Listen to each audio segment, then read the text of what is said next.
aan iemand verskuldig wees nie, behalwe om mekaar lief te hê. Want wie sy medemens lief het, voer die hele wet uit. Genade, barmhartigheid, vrede vir julle van God die Vader en Christus Jesus, ons Verlosser. Amen. Liewe Here, uit die stof van ons bestaan, uit ons mens wees, Here, kan tog ons lof klink in ons aanbidding, hoe gering ook al. Here, dankie dat U ons harte raak sien. Deur al ons onvolmaaktheid, dat ons na die troon van genade kan gaan op grond van wie U is, Here, en nie ons stoffelike bestaan en nie binne ons eie mensheid nie. Here, dat ons die lof kan verkondig vanoggend in die Herediens, kan sing dat U vrede gee, en ook weet dat U ons gebede verhoor, waar ons ook nou in ons diepe afhanklikheid vra dat U ons deur die Gees sal lei, waar ons uit die woord uit hoor, dat ons sal doen, dat ons daarvolgens sal lewe. Ja, Here, uit ons gewone stof bestaan, ons dag tot dag lewe, die oomblikke van lof, wat U alleen laat aanbreek. Ook nie net hier en nou nie, maar daar buite waar ons uitleef. Maar nou, Here, kom ons opnuut in diepe afhanklikheid voor U. In Christus naam bid ons dit. Amen. Geliefdes, ons skriflesing vanoggend kom uit die Nuwe Testament, uit Matteus 5, lees ons saam. Matteus 5 vers 21 tot 26, in my Bybel op bladsy 10 van die Nuwe Testament. Ons het begin met Jesus se bergrede, die bergpredikasie, en ook in opvolgende Sondag gaan ons daarna kyk. Verlede Sondag het ons gekyk na die vervulling van die wet waar Jesus gekom het en gesê, ek het nie gekom om die wet en die profete ongeldig te maak nie, maar juist dat dit hulle volle betekenis kan kry. En dan nou juist hierdie gedeelte en vervolgens ook typies waar Jesus sê, daar staan geskrywe, julle het gelees van die ou dae, maar ek sê vir julle, so moet julle eintlik na hierdie saak kyk. So het julle oor tyd heen en geslag heen dalk verkeerd hierdie saak benader, die wet verkeerd geïnterpreteer. En dan ons eerste keer waar Jesus dan nou ook aandui, prakties die vervulling of die herinterpretasie dan daarvan onder ons geleesde gedeelte versoening, hoofstuk 5 vers 21 tot 26, is Jesus aan die woord en hy sê, julle het gehoor dat daar van die ou tyd af aan die mense gesê is, jy mag nie moord pleeg nie. En elkeen wat moord pleeg is strafbaar voor die regbank. Maar ek sê vir julle, elkeen wat vir sy broer kwaad is al strafbaar voor die regbank. Verder, elkeen wat sy broer uitskel vir 'n gek, is strafbaar voor die Joodse raad. En wie hom uitskel as 'n idioot, is strafbaar met die helse vuur. As jy dus jou gawe na die altaar toe bring, en dit jou daar byval, dat jou broer iets teen jou het, laat staan jou gawe daar by die altaar, gaan maak eers vrede met jou broer, en kom dan en bring jou gawe. As iemand 'n regsaak teen jou begin, kom betyds tot 'n skikking, solank jy nog saam met hom op pad hof toe is, sodat hy jou nie voor die regter bring, en die regter jou aan die polisie oorgee, die jou in die tronk sit nie.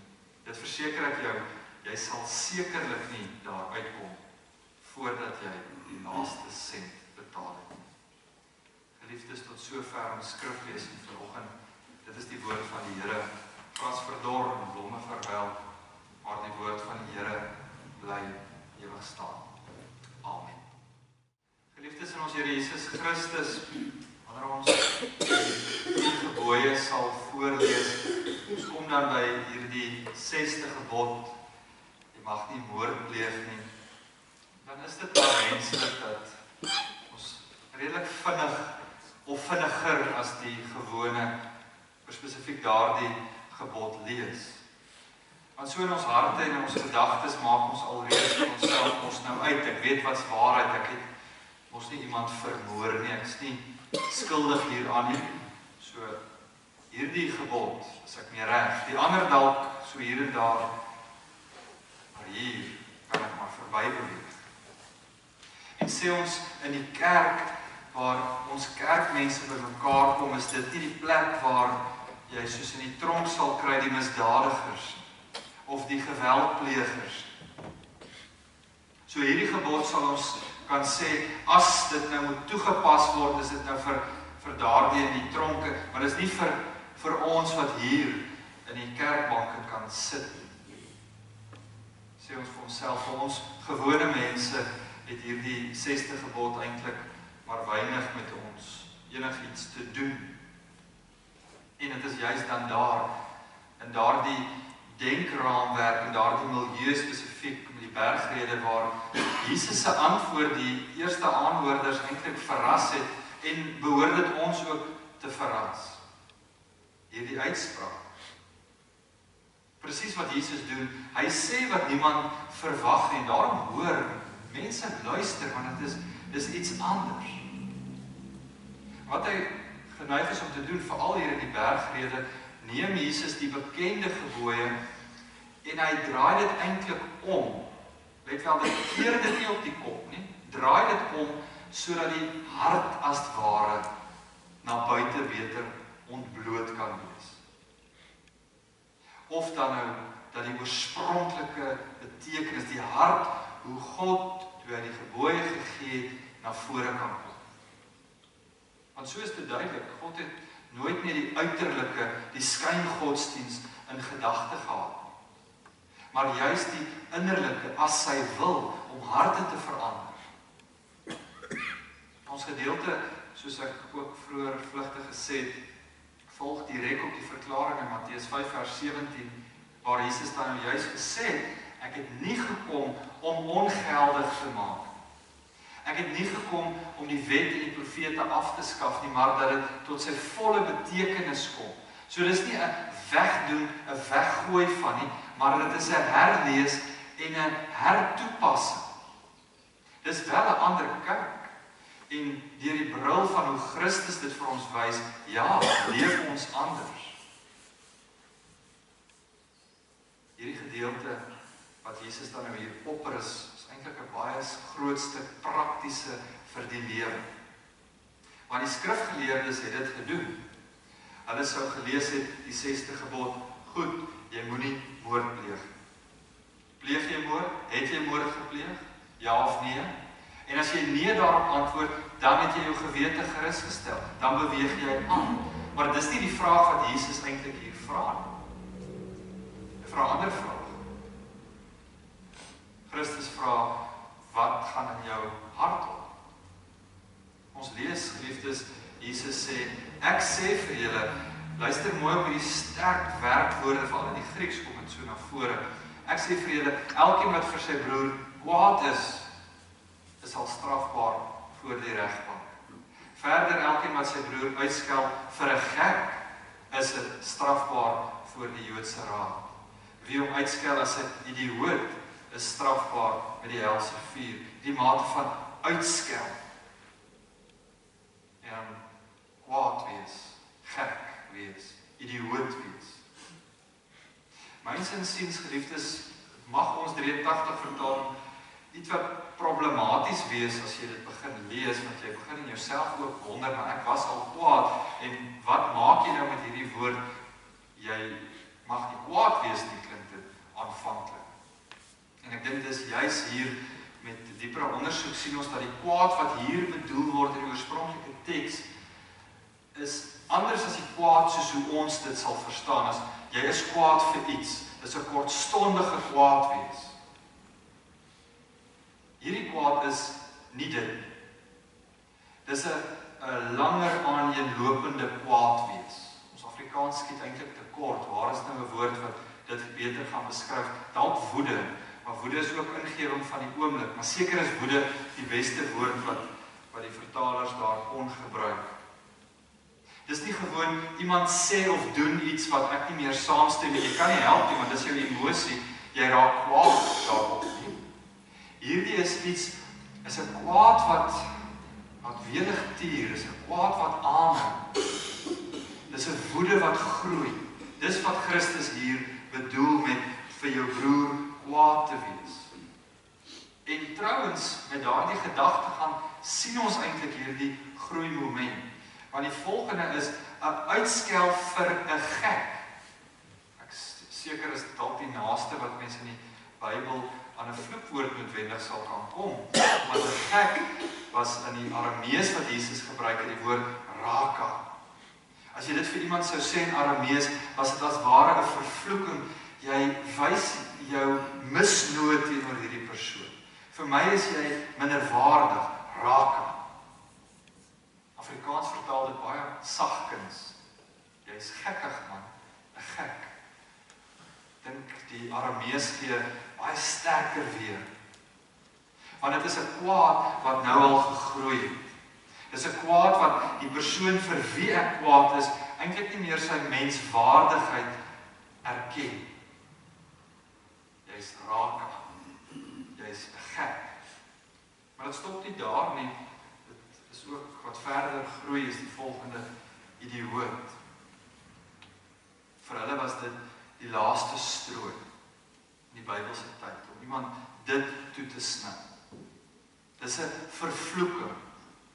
Dis nie net in Afrikaans, ek dink daar moes beter en sterker woorde gebruik word as gek en idioot. Dis dalk in die manier hoe dit gesê word.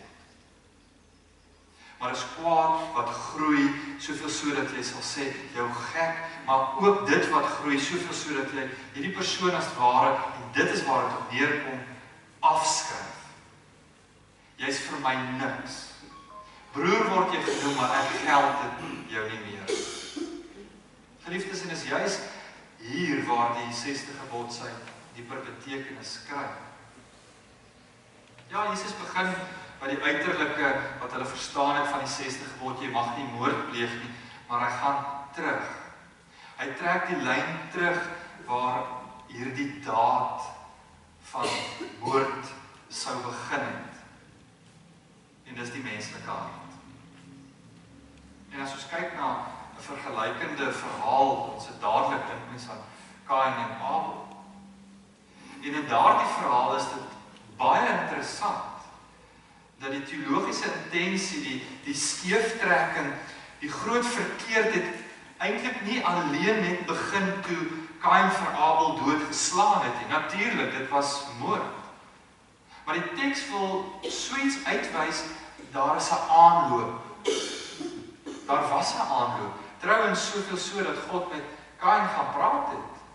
Mooi praat het. En sê, hoekom is jy kwaad vir jou broer? Jy het nie rede om kwaad te wees nie. As jy goed doen, sal die goeie kom, ook vir jou, Kain. Maar daar in die teks sien ons dat Kain toegelaat het dat kwaad word, verlengde proses, 'n woede begin raak. Dat hy sy broer nie meer as broer beskou nie, maar soos in die Nuwe Testamentiese idee, raka, niks vir my, afgeskryf. En dan daarna is doodslaan nie meer so moeilik nie. Want as ek hierdie persoon nie meer erken as 'n menswaardigheid, as 'n mens nie, dan is dit maklik. Maar die lyn terug het begin by woede. En nie 'n kortstondige ek is net nou kwaad nie. Liefdes, Jesus gebruik daardie denkraam van, dis nie net die daad self nie, maar wat het aanleiding gegee? Wat is die hart van hierdie saak? Ons sien hierdie patroon juis hier raak waar Jesus sê, moord is die vrug. Maar vra jou liewers af, waar is die wortel? Daarom sê Jesus in soveel woorde, dis nie genoeg, en is hy nie tevrede daarmee, dat sy disippels en volgelinge bloot kan sê, soos die skrifgeleerdes en die fariseërs daar by die tempel, maar ek pleeg daarom nie moord. Die groter vraag wat Jesus sy volgelinge uitwys is, die vraag, hoe lyk jou hart? Hoe lyk jou hart teenoor ander mense? Die rondom jou, wat jy ook self dan nou as jou naaste klassifiseer, as jou broer en suster. Hoe lyk jou hart jeens hulle? Liefdes, wanneer iemand met minagting behandel word, of so aangespreek word, wanneer iemand afgemaak word as waardeloos, gebeur daar iets anders. Dis nie moord in die sin van die uiterlike doodmaak nie, maar iets het afgesterf. Dalk jou liefde, ek het nie om dit noodwendig te verwoord, maar iets het afgesterf waar jy nie meer daardie persoon as menswaardig, een van my eie klassifiseer. Fisiese lewe is dalk nog onaangeraak, maar iets in daai verhouding het afgesterf. En dit is daar waar Jesus die gedagtes rig, nie op die uiterlike. Grootste gevaar van woede kan ons eintlik sê, is ook nie noodwendig die emosie self nie. Dit is hier hoe ons hierdie emosie wil regverdig. Want ons kan dit baie goed regverdig deur te sê, maar die persoon het dit aan my gedoen. En ek doen net maar dieselfde terug. Ons vertel vir onsself, ons het baie redes daartoe. Ons oortuig onsself van hierdie afstand, dat hierdie persoon dit verdien. Raak jy verbitterd.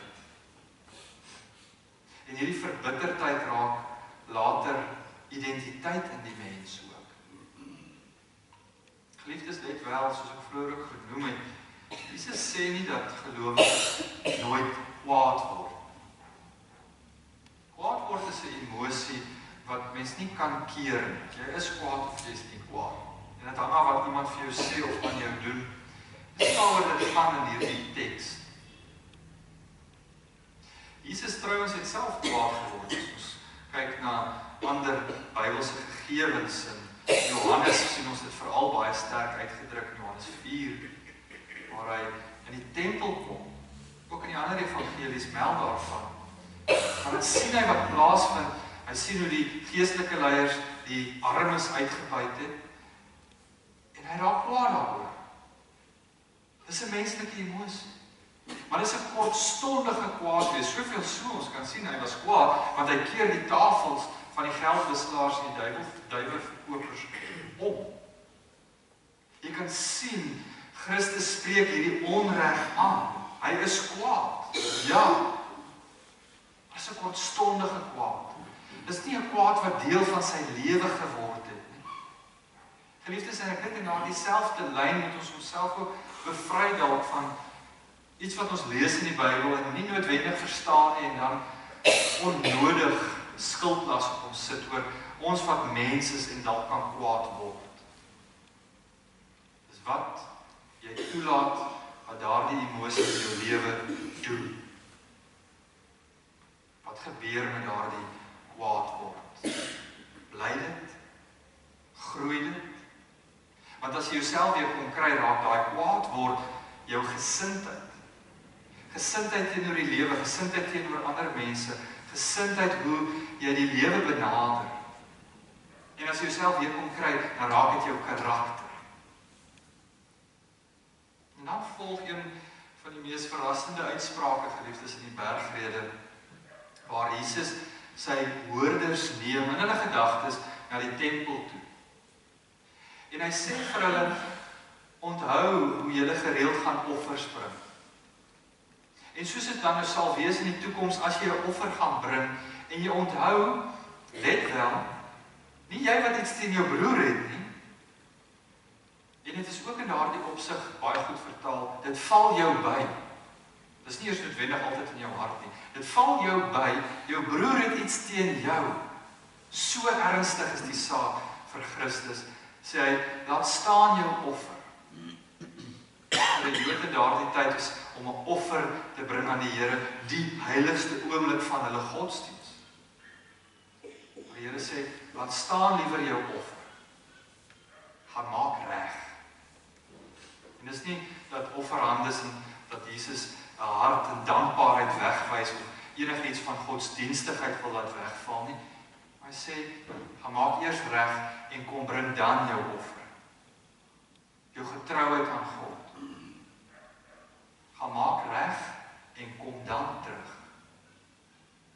As dit jou byval, my broer het iets teen my. Dit is 'n verstommende uitspraak, geliefdes. Let wel nie omdat aanbidding onbelangrik is nie, maar eintlik omdat aanbidding nooit gepaard kan gaan los van ander mense. Daarom ons is as gemeenskap van gelowiges saam. Dis nie ek in my hoekie en jy in jou hoekie nie. Dis 'n saam gemeenskap en in liefde. Trouwens wat Christus ook hier uiter stem so ooreen met die Ou Testament, die profete ook hier teen gepraat, waar Jesaja gewaarsku het teen offers sonder geregtigheid.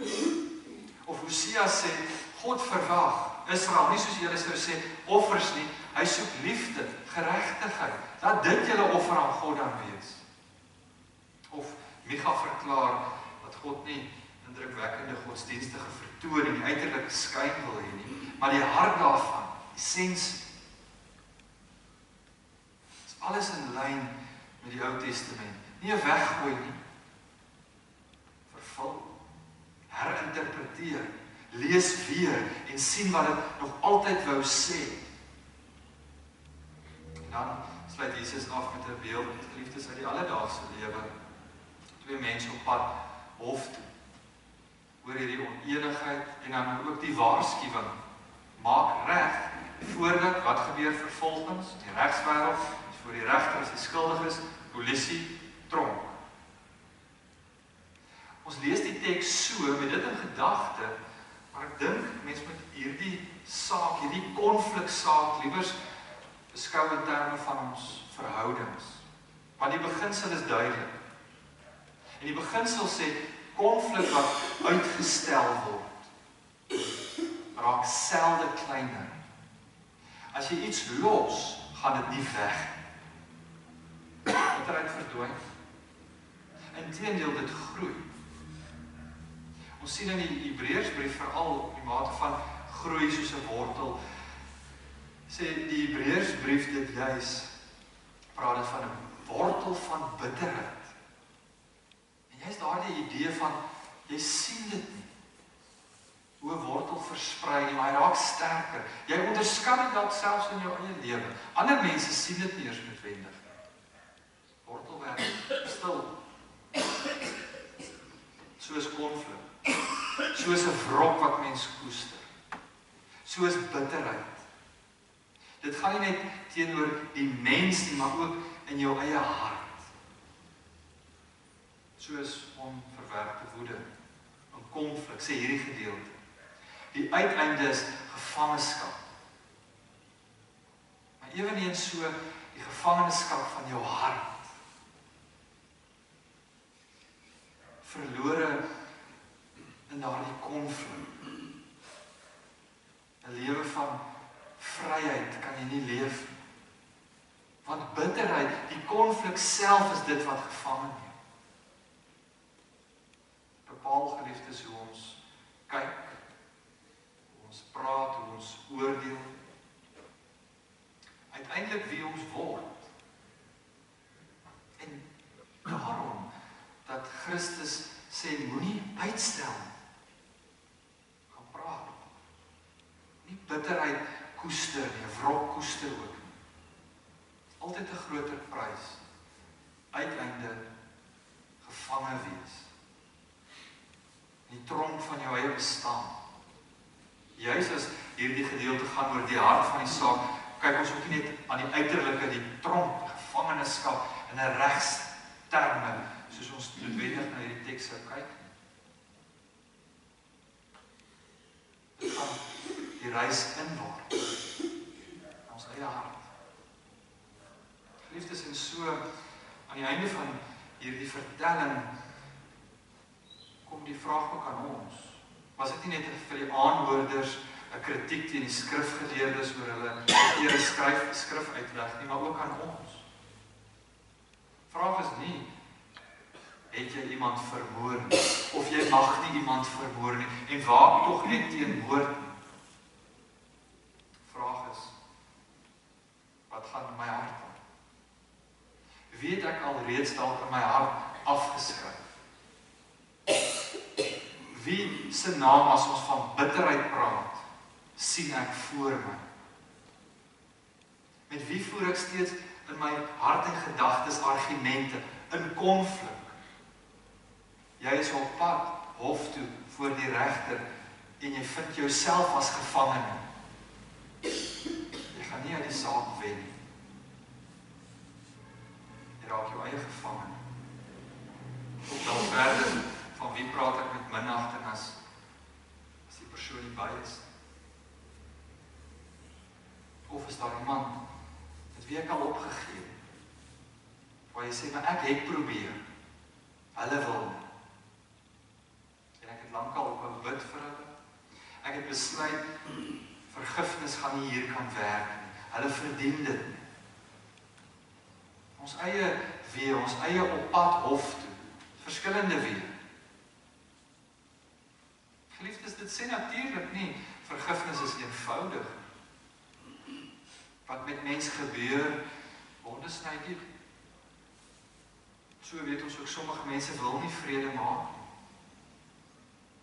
Die groot verskil is, as ons onderneem om op die pad van vergifnis te stap. En so is dit waar met vertroue soms baie lang opgebou word. Maar ten minste onderneem mens 'n pad van versoening wat jy stap. Dis nie 'n pad in konflik of gevange neem.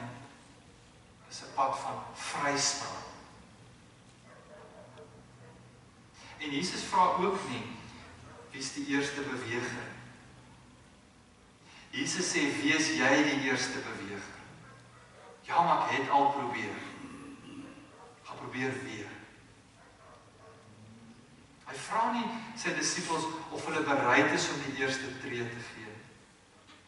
As jy onthou dat jou broer iets teen jou het, so ons sê, maar dis sy saak. Nee, gaan maak jy reg. Geliefdes, en uiteindelik kan ons dit doen, omdat ons in Christus die volmaakte voorbeeld gesien het. Omdat Christus die eerste beweger is in ons verhouding. Versoening, Christus eers vir ons gebring. En dan kan ons versoening uitleef. God wat eers na ons toe kom, en daarom, uit daardie liefde kan ons na ander gaan. As God die eerste beweger is in ons verhouding van versoening, wat maak my en jou anders? Dat ons nie die eerste beweger wil wees in ons verhoudings met ander. As God dit met die mens onderneem om op die pad van versoening te stap. Kerk van die Here Jesus Christus, geliefdes, leef nie in bitterheid nie. Ons leef uit genade. Versoen.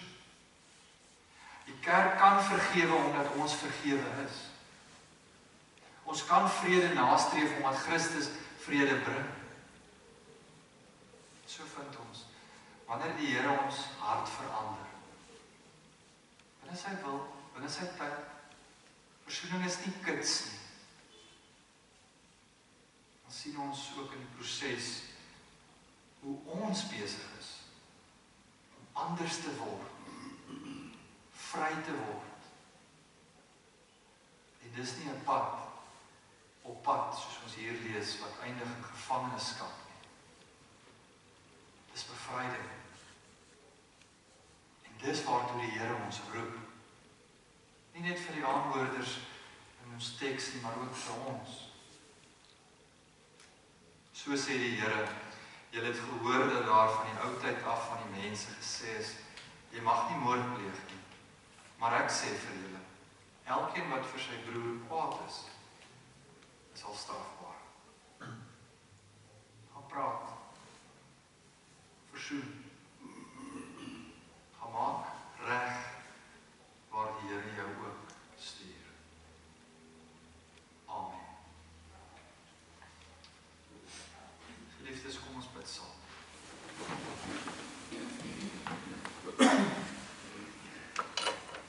Liewe Here, ons raak stil in die besef dat U hart en duidelik deur die woord tot ons sou spreek. Soos U met die disippels van oud spreek, Here, en hulle tot nuwe denke gekom het. Nooit besef dis wat U eintlik sê nie. Here, besef ons in onsself ook, al ken ons hierdie gedeelte, ons doen maar dieselfde. Ons dink ons weet, ons dink ons doen reg. Ons vertel dit baie keer vir onsself. En dan kom jy deur die Gees, maar Here, nie veroordeling nie, ons hoor die liefde. Ons by die hand neem en reghelp. Reghelp, Here, waar ons onsself kwytskeld van, ek is gelukkig nie 'n moordenaar. Wys hier in die groot liefde na ons harte. Ons harde harte, Here, wat verhard, dalk teen mense wat ons te nagekom het.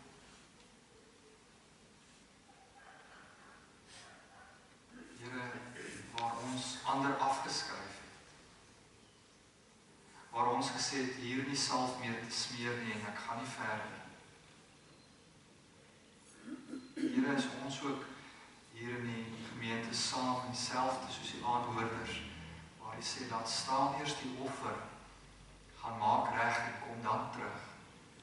Dis ons die belangrikheid, Here, van die lewe van versoening.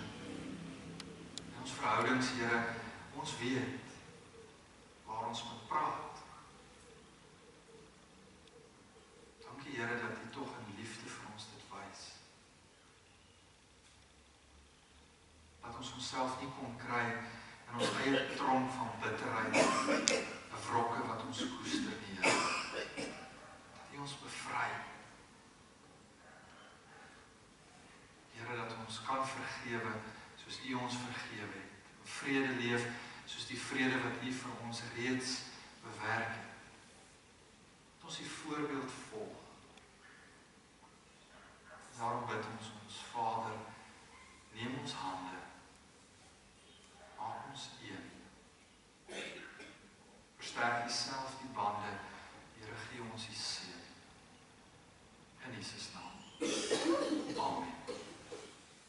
Geliefdes in ons Here Jesus Christus, kom ons elkeen ontvang dan ook die seën van die Here. Die genade van die Here Jesus Christus, die liefde van God die Vader en die gemeenskap van die Heilige Gees is en bly saam met elkeen van julle nou en tot in alle ewigheid. Amen.